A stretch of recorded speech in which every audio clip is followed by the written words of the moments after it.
नमस्कार बंधू भगिनींनो, आपल्या सगळ्यांचं सहर्ष स्वागत आहे स्वास्तिकम या माझ्या चॅनलवर। आज मी आपल्यासाठी सचित्र भक्ती विजय कथा सार याच्यातील पुढील संतांची कथा घेऊन आलेली आहे।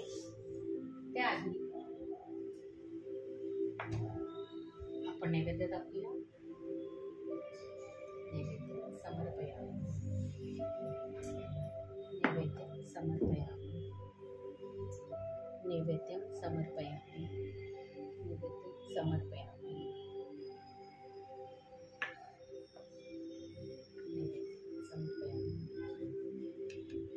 नैवेद्य समर्पयामि, नैवेद्य समर्पयामि। चला तर बघूया मग आज आपण भक्ती विजय कथा सार याच्यातील कुठल्या संतांची कथा ऐकणार आहात। श्री गणेशाय नमः। श्री सरस्वतीभ्यो नमः। अध्याय 42 संत भानुदास चरित्र। मागील अध्यायात मृत्युंजयाची कथा आपण ऐकली। आता पैठण येथील भानुदासाची कथा ऐका। पैठण येथे एक सूर्योपासक ब्राह्मण होता। सूर्योपासनेने त्याला एक पुत्र प्राप्त झाला। ब्राह्मणाला फार आनंद झाला। तो पुत्र हळूहळू लहानाचा मोठा झाला। एकदा अध्ययन करीत असता तो मुलगा कुठेतरी चुकला। तेव्हा पिता त्याला कठोर शब्द बोलला। मुलगा त्याला भिवून बाहेर पळून गेला व सूर्यनारायणाची मूर्ती असलेल्या एका देवळात जाऊन तो लपून राहिला। ते देऊळ अरण्यातील व भुयारी होते। तो आत गेला व सरळ सूर्याच्या मूर्तीच्या पाया पडला। त्याचा भक्तिभाव पाहून सूर्यनारायणाने एक तेजस्वी ब्राह्मणाचे रूप घेऊन त्याला उठविले व त्याला पोटभर दूध प्यायला देऊन आश्वासन दिले, मुला भिवू नको, तू नेहमी पांडुरंगाचे स्मरण करीत जा। काहीही संकट आले तरी मी तुझे रक्षण करेन। एवढे बोलून तो ब्राह्मण देवळाबाहेर जाऊन अदृश्य झाला।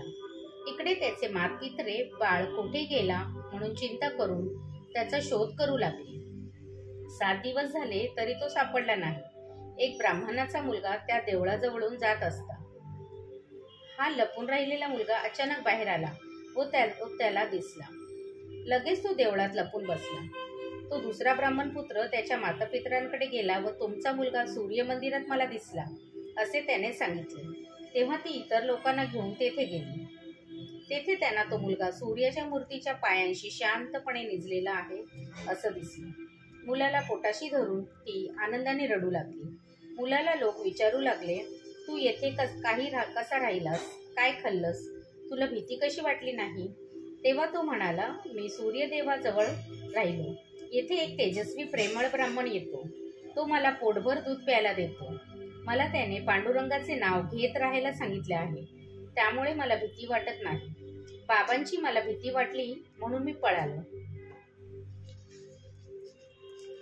लोकांनी मग त्याच्या पित्याला म्हटले, विप्रवर्य, सूर्यनारायणाने तुम्हाला हा पुत्र दिला व त्याचे रक्षणही केले।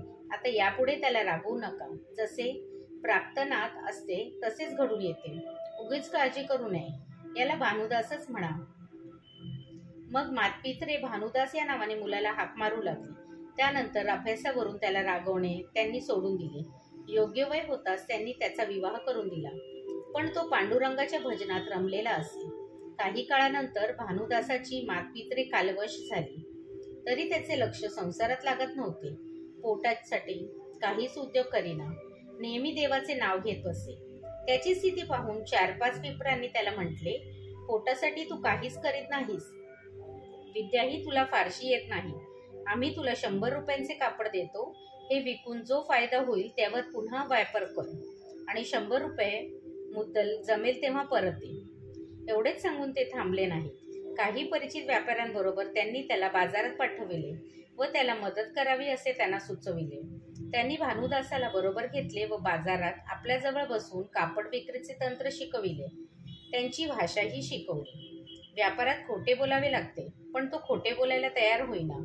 तो म्हणाला, मी खरे बोलूनच व्यापार करेन। मी किती नफा घेणार हे ग्राहकाला सांगेन।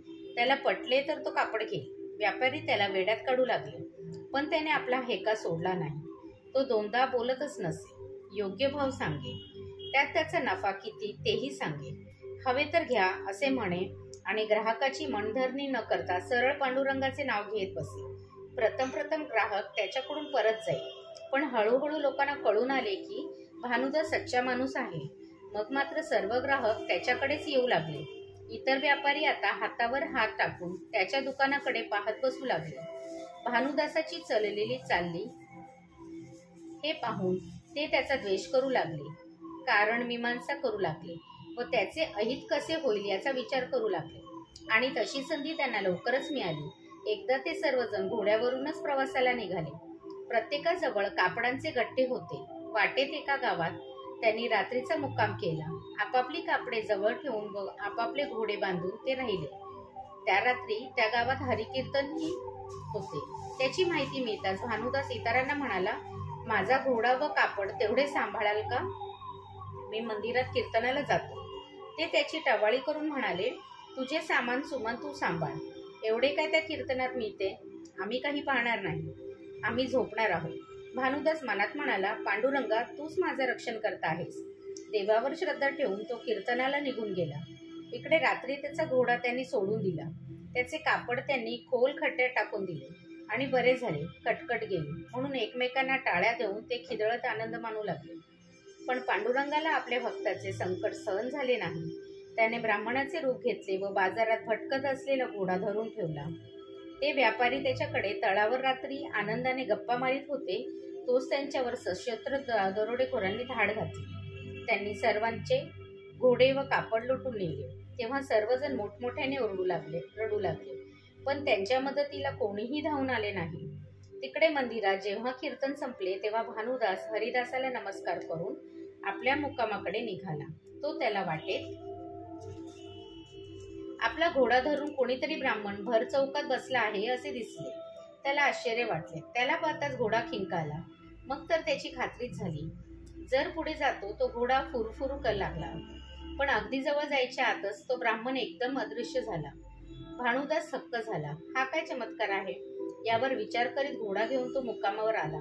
तो सर्व व्यापारी कपाळावर हात लावून रडत आहेत असे त्याला दिसले. झालेला प्रकार त्याला सांगून व्यापारी अधिकच रडू लागले व क्षमा मागू लागले. भानुदासाने त्यांचे सांत्वन केले. आपला घोडा धरून जो ब्राह्मण चौकात बसला होता तो पांडुरंगच होता अशी खात्री पटून त्याला वाईट वाटले. आपल्या कापडधंद्यासाठी श्रीहरीला एवढे कष्ट पडले, आता असा धंदाच बंद करावा असे ठरवून व व्यापाऱ्यांना आपले खड्ड्यात टाकलेले कापड वाटून देऊन तो तेथून तडक पैठणीला गेला. आता भानुदास काहीही प्रापंचिक कामे न करता नेहमी हरिनाम घेत बसू लागला. नवनवीन काव्य रचून हरिगुणगान करू लागला. लोकांसमोर मंदिरात कीर्तन करू लागला आणि अयचित वृत्तीने राहून जो कोणी जे काही अन्नधान्य वस्त्र देईल त्यावर उपजीविका चालू लागला. लोक त्याचे कीर्तन ऐकून भक्तिमार्गी होऊ लागले. सर्वांच्या मुखी पांडुरंगाचे नाव येऊ लागले.